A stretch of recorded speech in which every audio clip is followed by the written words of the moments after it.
17-year-old Kallie Botefur is confused and stuck. Rating on how I'm doing from 1 to the worst, 10 to the best, probably 4. But most of the time I just lie and say, yeah, I'm fine. Last May, Kallie and 18-year-old Brandon Leslie were in an accident.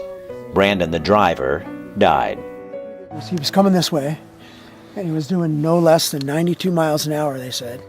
His truck took a hard left, which pulled the truck coming across, goes into the ditch, flips it, hits that tree right there, snaps it in half, caves the top in, kept on flipping, and slammed into the tree right there, and that's what killed him. His head went into the tree. I fractured my left ankle, I crushed my right ankle, broke my femur, they took bone from my hip to reconstruct my ankle, and I declubbed my hand, fractured my wrist, broke my collarbone, and I had a blood clot from here, and I have a scar from here to here. Kallie's physical scars are reminders, but are much easier to deal with than the emotional turmoil that haunts her. Kallie feels pressure to get over it, but she can't. Not right now. Okay, well that was so long ago. It's like it may be 8 months for you, but it's like 8 seconds for me. The accident happened less than a mile from Brandon's home. His mother, Karen, will always remember that day, that drive, that moment. And we turned and headed towards town and passed his car, his truck upside down in the bushes. Just a couple minutes later, it had just happened. A tire was still spinning. No one prepares you for this. He loved animals. He wanted to be a rancher.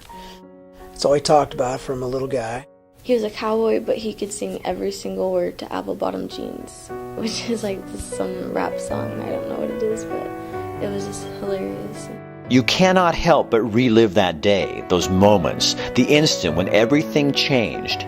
Everything. Kallie had on a shirt that was almost exactly the same blue plaid that Brandon wore all the time. And because of the position of the truck and stuff, I couldn't see anything but this little patch of shirt, and I thought it was Brandon. And so I sat there and prayed with him. The accident when they were pulling me out, and then Brandon's mom was just sitting there petting my hand, like telling me, "It's okay, honey, it's okay." And then when they pulled me out, they were like, "That's not Brandon." I go to his gravesite once a week and just apologize, tell him how sorry I am. People want you to move on. I'm not asking for mercy, I'm not asking for pity, I'm just asking for patience. Nothing feels the same anymore. Not yet. An extreme amount of loneliness, and just all those things of realizing he's not going to come through the door. I miss you, Brandon, and I know I'm going to see you again, but you've left a mark here with not only us, but with the kids in this community that you hung out with. Kallie walks the halls disconnected, her mind miles away. First of all, that she wouldn't blame herself. We don't know our time. Our time are numbered, and it's not her fault. And that she would come to a place where she would be strong in her own life. If the truth were known, she feels guilty. She wants to be strong, but it all takes time.